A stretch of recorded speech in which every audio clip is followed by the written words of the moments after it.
Em primeiro lugar, eu quero saudar a todos os meus queridos irmãos, queridos amigos que estão aqui na casa de Deus neste sábado de manhã, neste bocadinho da eternidade, que é o sábado. Estamos felizes por muitas razões, mas neste momento estamos felizes pela coincidência do hino que cantámos e depois foi repetido. Estas coincidências são muito boas. Estamos felizes também por aquilo que aconteceu com o Daniel. Oxalá que cada um de nós possa alcançar essa amizade com Jesus como o jovem Daniel tinha. Não deveria ser eu que deveria estar aqui, de acordo com o plano de pregações da nossa igreja. Deveria ser o irmão Rubén Fernandes a pregar este sábado, mas, como talvez alguns saibam, a sua pequenina adoeceu, está num estado febril e isso, para além de preocupar os seus pais, também criou uma dificuldade, e então o Rubén partilhou comigo e eu disse: eu vou estar, posso substituir-te. Então oremos ao Senhor para que a nossa pequenina Sara recupere rapidamente. Está bem, irmãos? Inclinamos o nosso rosto para orar ao Senhor. Querido Deus e Pai, nós te humildemente agradecemos o privilégio que nos dás de podermos estar na Tua presença.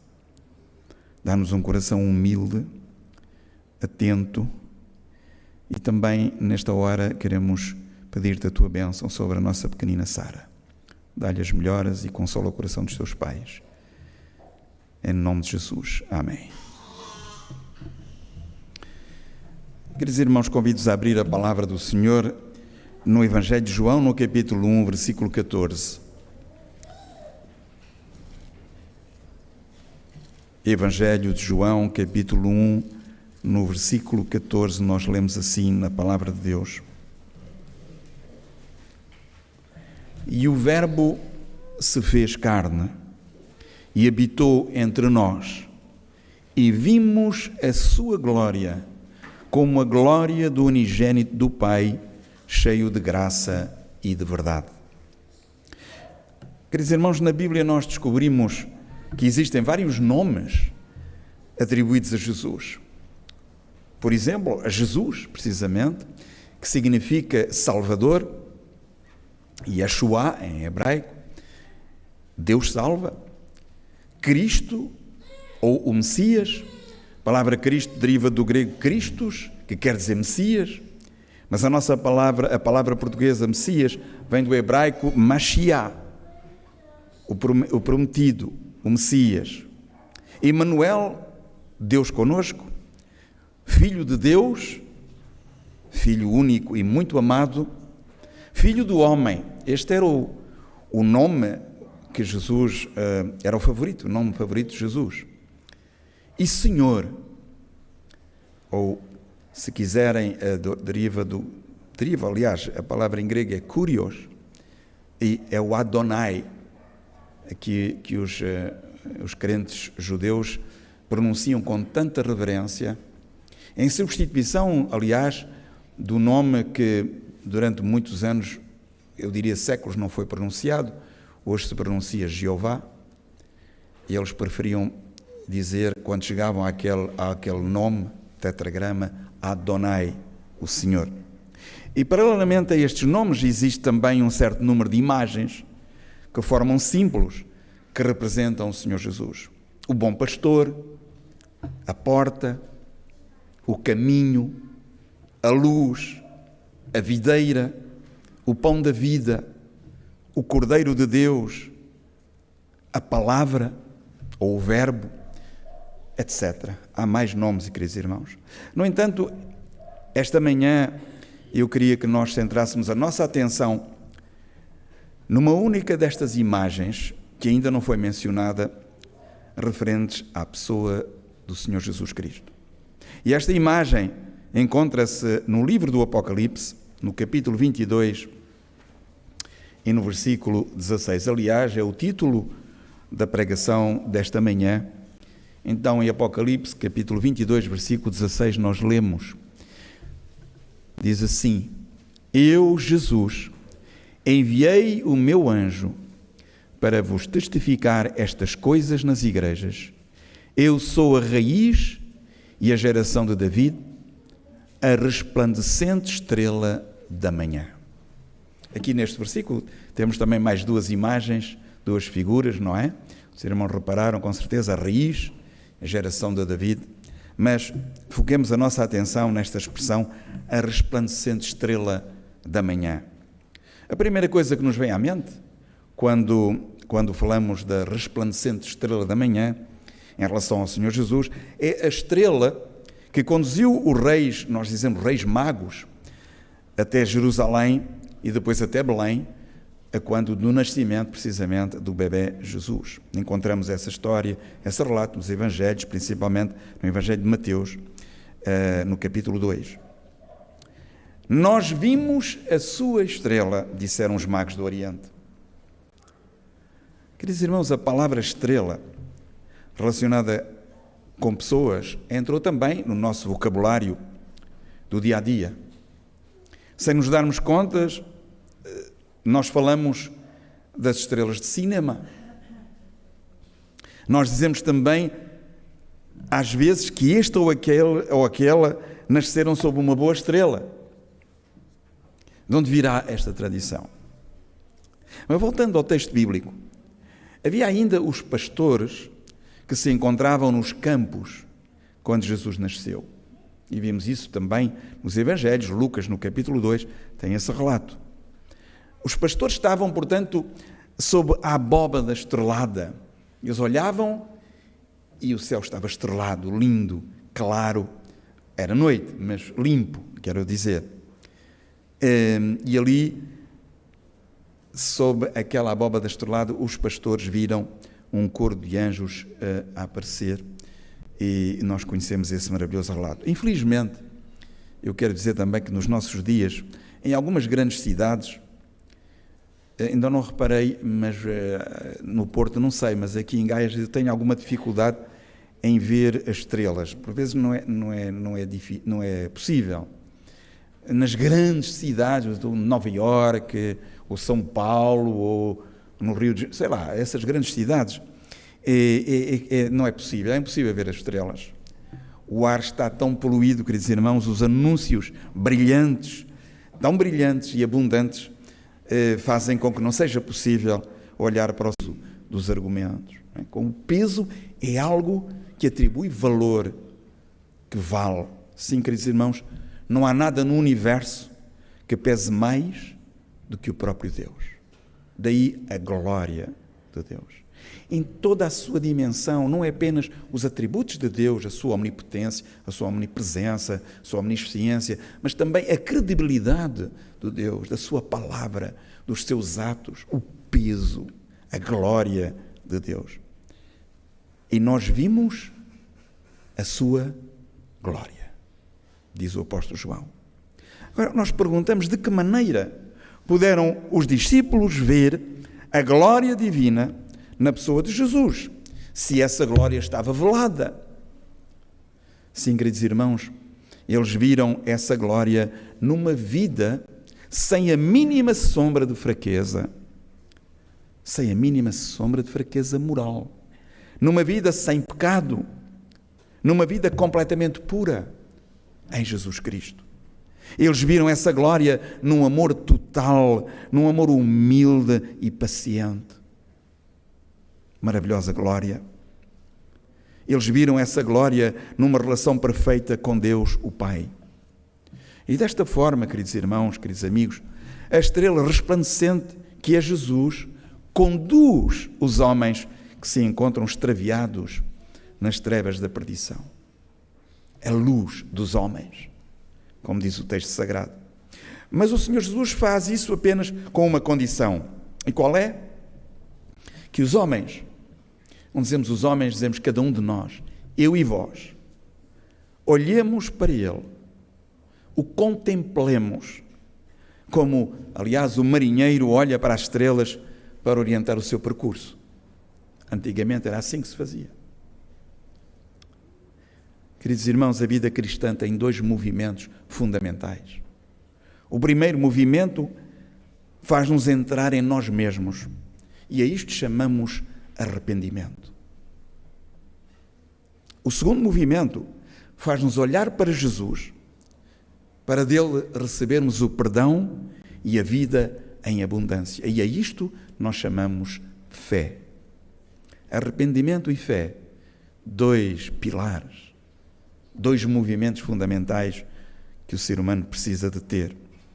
Desta maneira, Jesus, depois de ter nascido num lugar humilde, na cidade de Belém, pode e quer nascer onde, irmãos? No meu coração, no vosso coração. Esse é o seu maior desejo, para ele poder guiar a nossa vida. Alguém disse, e com toda a razão, mesmo se Cristo nascesse 1000 vezes em Belém, enquanto ele não nascer no nosso coração, nós estaremos destinados à perdição. Agora, da manhã, a estrela resplandecente da manhã. Da manhã, quer dizer, irmãos, porque é uma estrela que continua a brilhar. Mesmo sendo já dia, quando todas as outras estrelas já se apagaram. Isto quer dizer que após findar a história de todos os homens, sejam eles quais forem, sábios, arrogantes, infames, tiranos, quem quer que seja, Jesus estará vivo, de pé, bem presente na sua glória, bem com a impressionante vantagem que Jesus estará pronto para dar a vida eterna a todos aqueles que nele crerem. Sim, queridos irmãos, se nos apegarmos a Jesus, na fé, no amor, nós estaremos com toda a certeza com ele na eternidade. Esse é, digamos que, essa ambição, entre aspas, esse desejo, foi colocado pelo nosso Deus quando nos criou. Sem isso nós estaremos vazios. Não fará sentido a nossa existência sem estarmos com Jesus. Essa será uma eternidade de delícias, que aliás pode começar já aqui, se o nosso coração estiver verdadeiramente ligado a Cristo. Gostaria de contar-vos uma das minhas histórias favoritas modernas. Chama-se Fiel a Toda a Prova.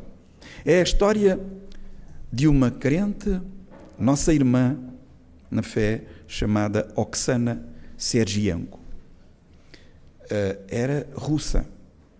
E no dia 30 de agosto de 2011, a família adventista mundial, e particularmente a Rússia, ficou mais pobre com o falecimento de Oksana Sergienko, que tinha apenas 37 anos de idade. Mas quem foi Oksana Sergienko? Queridos irmãos, foi alguém em cujo coração Jesus brilhou intensamente. Mas nem sempre foi assim. Ela era filha de uma crente adventista, apenas a sua mãe era crente adventista, mas Oksana, desde adolescente, revelou-se uma jovem orgulhosa e ambiciosa e acabou por declarar-se ateia, não acreditava em Deus. Tinha um único objetivo na sua vida: ser a primeira em tudo. Na década de 90, ela formou-se em economia e foi viver para Moscovo com o seu irmão, 4 anos mais novo do que ela, onde fez ali um curso de pós-graduação em economia. E ela conta, na sua história, que ela deixou, as memórias, que foram tempos muito difíceis. Foi nesse período, o mais difícil e miserável da sua vida, que ela se lembrou de Deus, que ela se lembrou de Jesus. E foi à procura de uma Bíblia, queridos irmãos. Começou a lê-la e encontrou na palavra de Deus conforto. Encontrou também uma coisa que ela dizia, o segredo para a felicidade. Sabem como é que a Oksana considerava o segredo para a felicidade? Ela diz, é melhor dar do que receber. Ela descobriu isso com Jesus. É determinada a conseguir também um trabalho desafiante e útil, que Deus pudesse abençoar. Ela, depois de formada, telefonou para o Banco Central do Desenvolvimento Económico, lá na Rússia, que estava ligado ao Ministério das Finanças da Rússia, e ali, depois de verem o seu currículo e entrevistá-lo, ofereceram-lhe um cargo de estagiária, com um salário de $100 por mês, estamos a falar de 1999. No ano 2000, a Oksana tomou a decisão mais importante da sua vida, ela pediu o batismo e batizou-se. Depois de se batizar, ela tomou a firme decisão de nunca mais participar de reuniões ou conferências, fossem elas quais fossem, do seu trabalho, do governo, aos sábados. E reparem, muitas vezes esses encontros foram oficialmente remarcados para que ela pudesse estar. Portanto, era uma estrela em ascensão, digamos, entre aspas.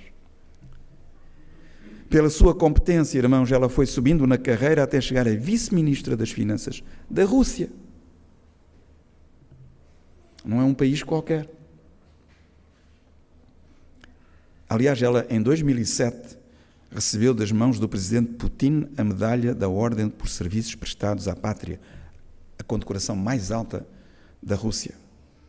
Era muito missionária no seu trabalho, apesar da responsabilidade que tinha. Ela dizia quão importante é poder contar às pessoas que ainda não viram a luz de Deus sobre o seu amor, que nós, como crentes, conseguimos encontrar. Há muitas histórias, só estou a resumir a história, é uma história muito interessante, a vida desta jovem senhora crente, mas quero dizer que nos anos 2003 e 2004, alguns se lembram aqui, esses primeiros anos do milénio foram anos algo conturbados, mas na Rússia muitos milhões mesmo de dólares extra, provenientes do alto preço do petróleo, caíram nos cofres do governo russo. E Oksana, eu não sei se vos disse, mas entretanto ela tinha sido nomeada como vice-ministra do Ministério da Economia, portanto, era a segunda pessoa lá no Ministério da Economia na Rússia. Ela propôs ao seu chefe, portanto, o Ministro das Finanças da Rússia, a criação de um fundo especial, através do qual, e foi aprovado esse plano da Oksana, conseguiram economizar, vejam só, 200 mil milhões de dólares. Dava um certo jeito aqui a Portugal. Esta fortuna daria para pagar a nossa dívida, praticamente. Mas eles conseguiram arrecadar isso. Com a proposta da Oksana, economizaram 200 mil milhões de dólares.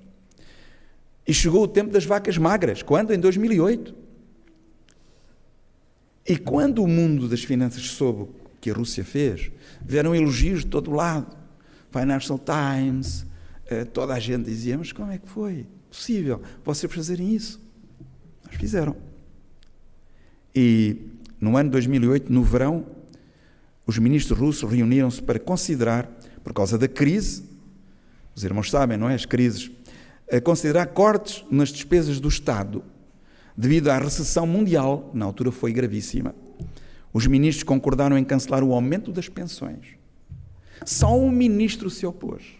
Sabem qual foi? Oksana. Discordou, e ela disse naquela reunião, sou uma crente, vocês sabem. Não sei como é que vai acontecer, mas se hoje decidirmos não congelar as pensões e procurarmos ajustá-las à inflação, Deus abençoará o nosso país.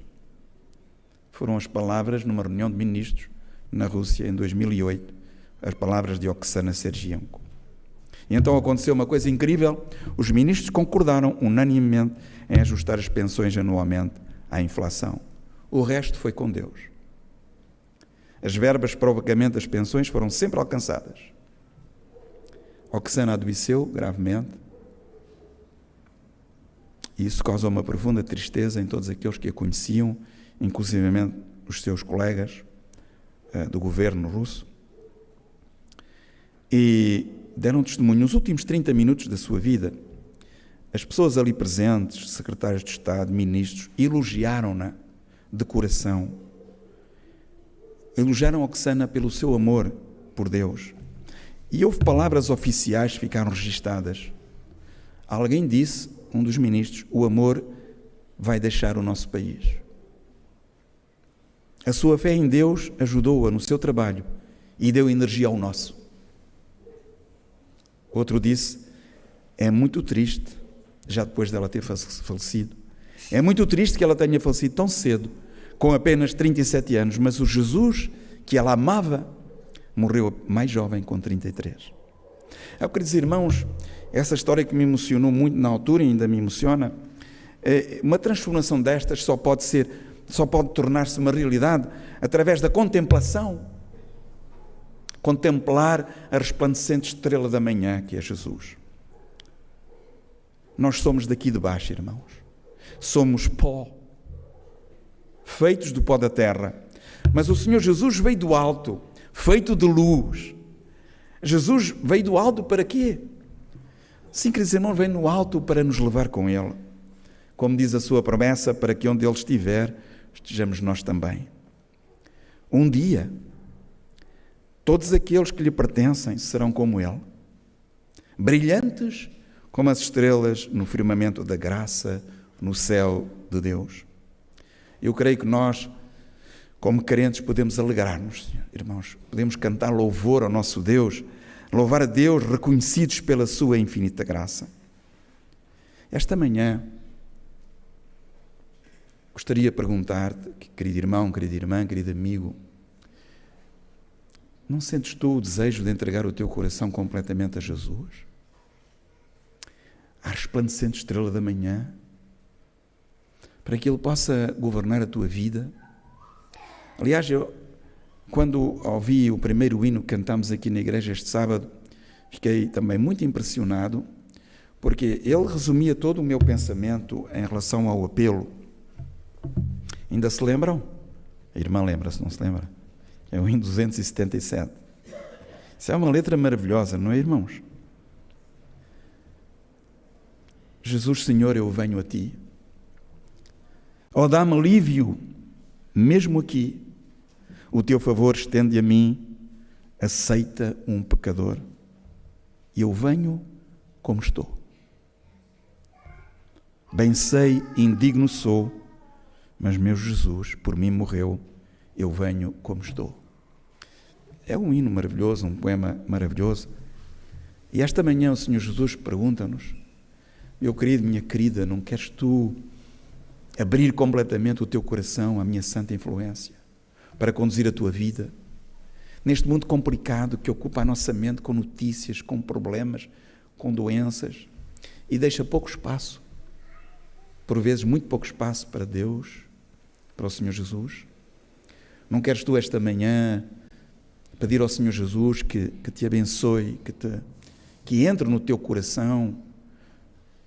Mas mais do que isso, não queres tu dar-lhe o lugar principal no teu coração, para que Ele governe, para que Ele ilumine a tua vida, para que Ele conduza os teus passos, conduza o teu caminho e te leve até à eternidade, para um dia o podermos abraçar e alegrar-nos com Ele? Querido irmão, querida irmã, se o desejas fazer, coloca-te de pé. Diz ao Senhor Jesus: sim, Senhor Jesus, Tu és o Senhor da minha vida. Tu deste a Tua vida por mim. Tu és a resplandecente estrela da manhã. Eu quero que Tu brilhes no meu coração, na minha vida. Limpa-me, purifica a minha vida, limpa-me do pecado, livra-me dos maus pensamentos. Conduz-me, Senhor. Conduz-me aqui nos caminhos retos, para que um dia eu possa abraçar-te. Querido Senhor, obrigado por te fazeres presente, Senhor, nesta manhã no nosso meio, principalmente no nosso coração. Tu, Senhor, que brilhas como nenhuma outra estrela, Tu és a resplandecente estrela da manhã. E nós te pedimos, Senhor, que continues a brilhar e cada vez mais na nossa vida, no nosso coração. Transforma-nos, Senhor, a Tua imagem, a Tua semelhança, para que um dia possamos estar contigo, como Tu desejas. É no Teu santo nome que nós agradecemos e pedimos todas as coisas. Amém.